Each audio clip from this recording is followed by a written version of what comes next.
Hey, hey, hey, it's Rebecca, and you are listening to Resilient by Design. Today, I want to talk about communicating with clients. It's something that doesn't get enough attention. I think we focus so much on how we've set up our business, our marketing structure, how we deal with contracts and contractors, but oftentimes we forget that there's a little bit of a nuance to working with clients and communicating how you do things and being available to them, but not being too available and all that jazz. So it is something that I talk about inside Power of Process. In fact, we have an entire module dedicated to communicating with clients. But I wanted to just sort of pull the key best practices that I recommend for communication with your interior design clients. So, I'm going to talk about one of the telltale signs that your communication skills likely need some improvement, and then how you can start to set expectations surrounding communication with your design clients. So, here we go. Let's make you a supreme communicator with your clients. All right. I'm Rebecca Hay, and I've built a successful interior design business by trial and error, podcasts, online courses, and so many freaking books. Over the last decade, I've grown from an insecure student to having false starts to careers, and now I'm finally in the place where I want to be. Throughout my journey, it's been pretty obvious that I'm passionate about business and helping other entrepreneurs do the same. Each week, I'll share tangible takeaways from my own experience and the experiences of other badass women to help you build your confidence and change your business. Okay, so here we are. We're talking about clients, and I'm going to tell you the thing that I say to my team, and I've been saying this now for a few years, and I talk about this in POP, but I always say, if a client reaches out to us asking us what the next steps are, that we have failed in doing our job. We have failed in our communication. So here's the thing. If your client is wondering what's coming up next, the chances are that you haven't set the stage for what to expect with working with you. And that's where I think it's so important to be constantly in communication. But what I mean by that isn't just like calling them all the time, sending them text messages, sending them emails. Okay, there's one aspect that could be true to like constantly being in touch with them, but it's so much more robust than that. And so I'm going to walk you through today some of those reasons and the ways that you can better improve your communication practice with your clients. And I can tell you that this never happens anymore. It is extremely, very rare that a client will call us or email us and say, "What's coming up next? I'm so happy that happened. What's going on? What's the next step?" It's so rare that I say, like, if it ever happens, we've totally failed. So you need to take the lead on the communication with your client. You are the guide. You are the expert. You are the professional throughout your duration of the project and your time working with your client. Like, you're the one in charge. This is your freaking show. This is like, you're in charge. You're on stage. You need to take the reins. The last thing a client, now I'm going to say the last thing a client wants. Some clients want to be in control, and you all know those types of clients. We've all had them. But I would think the majority of clients are hiring you because they want you to show them the way. They want you to do something for them. It is a service-based business. They are hiring you for your services, whatever that looks like, whatever your core offering is. And that's something that we really dive into inside Power of Process, is determining what is your core offering and does it fit with your ideal client? Because that's another opportunity for miscommunication. If you're doing something one way and your client's expecting that you're just going to be picking paint colors, meanwhile, here you've gone ahead and selected all the furniture, there's a disconnect. So I'm going to walk you through some of the best practices for communicating with clients so that you can avoid that phone call or that email that says, "Hey, we're really happy so far, but like, so what's coming up next?"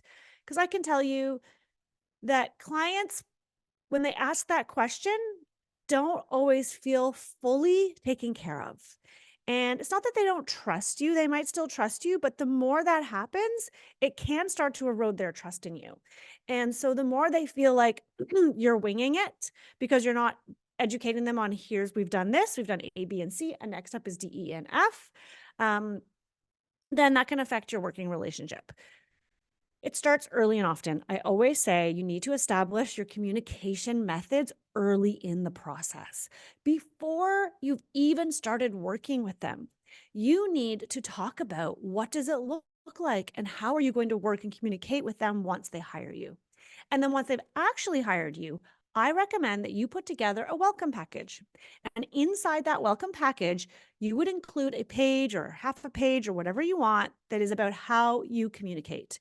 It's your expected methods of communication. It's important that you have this and that you walk your clients through it so that they clearly understand, because sometimes clients can step over the line. They can overstep, they can take advantage. So for us, we always say that we can communicate by phone. We have an office landline that they can call Monday to Friday, 9 to 5. And there is an email address, and we give them the email addresses of anybody who would be important to their project. And then, of course, we give them our address, and that's it. We don't give them cell phone numbers. And then we also tell them when our office hours are and that we do not operate outside of those hours. It's very important. We also encourage clients to email us. We say it is the best method, because I can tell you early in my early, I only had a cell phone. I didn't have a landline, and I would text with clients and they would text with me. And it's like, that saying, if you give an inch, they'll take a mile. I had specifically one client where things were going sideways with their contractor. They didn't want to pay him because the work wasn't getting done. And then I got kind of pulled into the mix, and I was getting angry text messages, and they weren't angry at me, but she was taking out her frustration for the process of the project and the contractors messing up on me. And it was so emotional and heated. And I would get messages that I was pregnant at the time with my second child. And I remember getting messages at 11 o'clock at night. I was in bed with my husband. I mean, obviously, I now have much better boundaries. I'm not like checking my phone, but also my clients don't text me anymore. So even if I do check my phone, if I see a text message, it is only from family and friends. It was extremely toxic for me to be in that situation. It wasn't fair of the client to put me in that situation, but I let her by opening up the floodgates for communication via text. You have to determine what your boundaries are and communicate those early. The next best practice would be establishing those office hours, those things that are inside of that document, that information that's inside the document. And you don't have to have an office or a studio. Heck, you could be working out of your bathroom for all I care, but you need, I wouldn't take pictures of you doing that, but you deserve to unplug and unwind when you're not working. And so I think now more than ever, because so many of us are working from home, there can be a tendency to like, oh, I'm just going to check on this thing, or I'm just going to continue working on that spreadsheet, or let me just see how that mood board is looking. And that's fine if you choose to do some work in your own time, but I don't think we should let our clients into our personal time. And so I recommend you set working hours. It'll let the client see that you have boundaries, and you will be able to better communicate with them. And let's face it, it looks way more professional. The next is, I would say, give them a phone number that is not your personal number, but I recognize that is not okay for everyone. So what you could also do is turn off notifications at a certain time, power off your phone at a certain time so that they're not seeing the like, oh, she read my message or what have you. Because personal cell phones do invite clients to connect during those off hours. Emails could come through. Don't read them, because the problem is once you read that email, it's on your brain. Even if you don't respond, then you have to spend time on Monday rereading the email and then replying to the email. You could even pause. You could pause your email for the weekend if you feel so brazen. I've never done that, or so brave. Like, good for you if you can. But I think it's a great idea. Turn off your Slack. Like, that's an internal. These are now talking. Now I'm getting into boundaries a little bit more, but with the clients, if you can get another number that is not personal, or find a way to have that personal number not be used, where you could just, I guess you could ask your clients to simply email you instead, or anytime they text you, you could just redirect them to email and just say, thanks so much. I'm going to reply in an email. right? Just keep redirecting them until they get the idea. They get the picture. They're like, okay, yeah, I'm going to stop texting her. She prefers email. And if they do text you, and I had this conversation with, actually it was with Catherine of Catherine Joy Interiors on the podcast. And she was saying that, if she gets a text from a client as off hours, she doesn't respond to it until she's like back on a Monday morning, which I think is brave and amazing. Okay.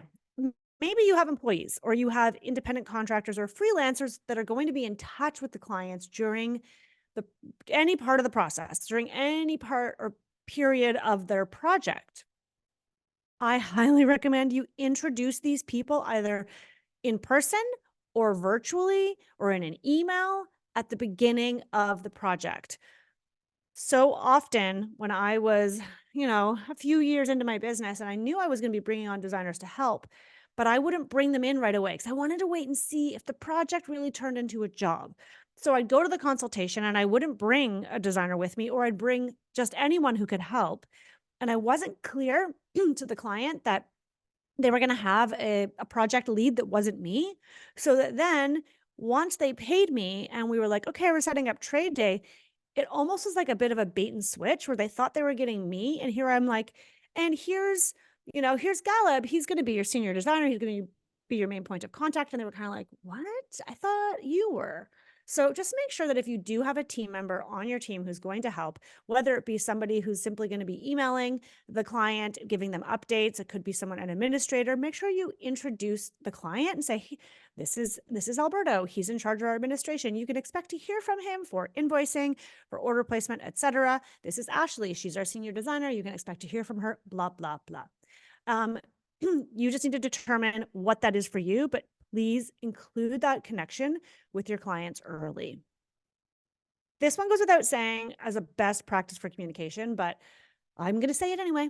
Set an out of office reply if you're away from your work. If you're away from your desk for an extended period of time, obviously not if you're just going to the bathroom, but whether you're on site for a morning, maybe you're off for the day skiing or playing golf, or you're on an extended vacation, please set an auto reply. There's nothing wrong with telling your clients that you are not available. What's great about it is it lets clients know that their email has been received and that you're just going to get in touch at the next chance you get, as opposed to you ghosting them and not responding to their email for a couple of days. I, sometimes will switch up these out of office replies. It'll be quirky. It'll be fun. I'll say like, oh, like I don't know, it's Valentine's Day. And so I'm taking some romance, I'm having some fun with the romance. I don't know. I don't say that. You can get quirky and funny if you want, if that's your jam. But I really do like doing this, especially for leading up to a reveal. So if we have like a week of installations and it's like back and forth and different members of the team are on site and we're coordinating deliveries, and you know what those days are like. It's really hard to be on top of your email while also be helping the art installer place and hang the art, rolling out the carpet, polishing, like all the things that are happening. And so during those install weeks, I will put an out of office reply and let them know we are busy serving our clients. It's installation week. It's an exciting time for our team. We're dedicated to our clients. And so we are all like boots on the ground on the job site. So we will be a little slower to respond. What I like about that is not only does it let them know that like, okay, we got your email, we'll get back to you soon, but it also shows them that you really prioritize your clients so that when it's their turn, they're going to get the same,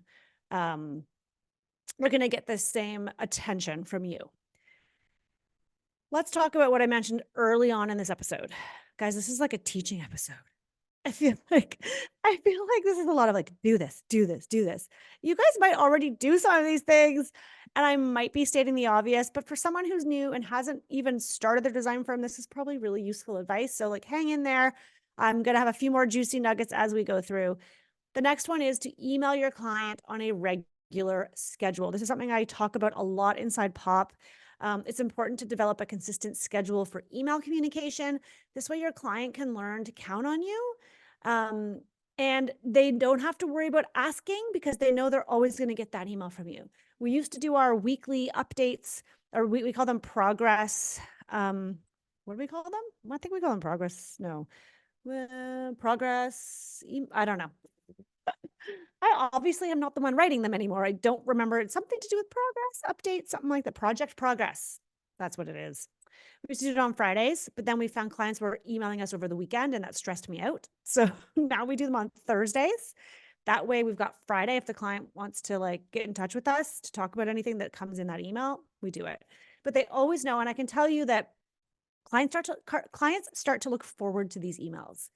They say, oh, I've had clients say, I always love getting your update email, Rebecca. It's just so exciting. I know I've been talking to you all week, but there's something about that email. I just love knowing that you guys are on top of things. Do it. It's a game changer. Anytime, here's the next one. This is a good one. And this is the last big juicy one. If you come from corporate, you probably already know this. It took me a long time to learn this. Always, always follow up via email after an in-person meeting or discussion. I'm going to repeat that one for the cheap seats at the back. Always, always follow up in an email after an in-person meeting or discussion.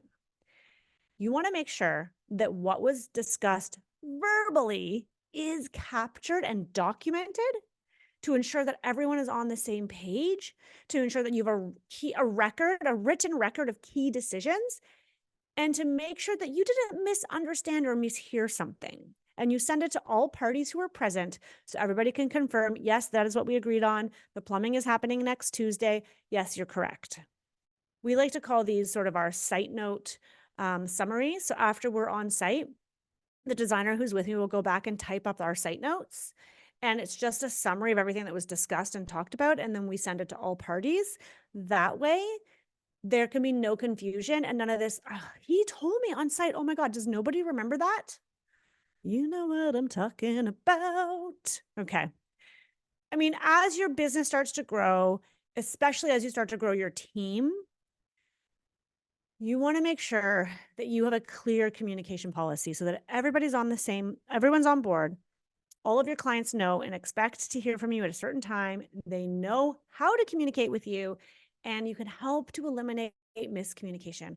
So many times where I've found frustration on site between a contractor, designer, client, it often comes back to a miscommunication. And it's oftentimes it's a simple, honest mistake, right? It's like, oh, I heard this and oh, I assumed. That's the other one. I assumed they were talking about that thing, but it was the other. Assumptions are the absolute worst thing in business. Never make an assumption ever, period. Don't assume, because that's when things start to go sideways and you can start to lose and erode that trust that your client has. Okay. So assess the communication where are you at with your communication right now in your business? Is it something that you think is already a well-oiled machine? Maybe it's something that you feel like you need to work on. That's something I dive deep into inside Power of Process. You can even get access to my welcome guide that I share with clients. We have all these extra templates this year that we've included. And I think you'll really find that is encouraging and supportive. What I also love about Power Process is the community. So you might have if you have a client communication challenge or an issue, or the client said this, or I'm feeling frustrated, you can voice that in the group, not just in the Facebook group, but like in Zoom with other designers. Let's talk through what's going on in your business and let's help you figure it out. Because when there's a breakdown in communication, there often tends to be strife, frustration, and mistakes. So I guess I would say what's the word? Not my ask, because you don't have to do this. My challenge to you would be create a communication policy if you don't already have one. Just go into Google Doc. It's a one-pager. What do you want your communication policy to be? And maybe you're not quite there yet. And maybe this is just sort of the idyllic, like, oh my God, I would love to not talk to clients on weekends. I would love to not go to consultations in the evening. Start writing it down, like you're vision casting the future of your business. And slowly but surely, you will find that you find ways to implement this into your business, and it is going to make it a lot less chaotic and a lot more fun. I hope this episode inspired you to Pay a little bit closer attention to how you are communicating with your client, and possibly I've inspired you to create a communications policy for your business. Let me know. I hope to see you inside Power of Process where we can fine tune all of this fun stuff. This is all part of having systems and process in your business. It makes running a project that much easier. Okay, guys, I'll see you soon.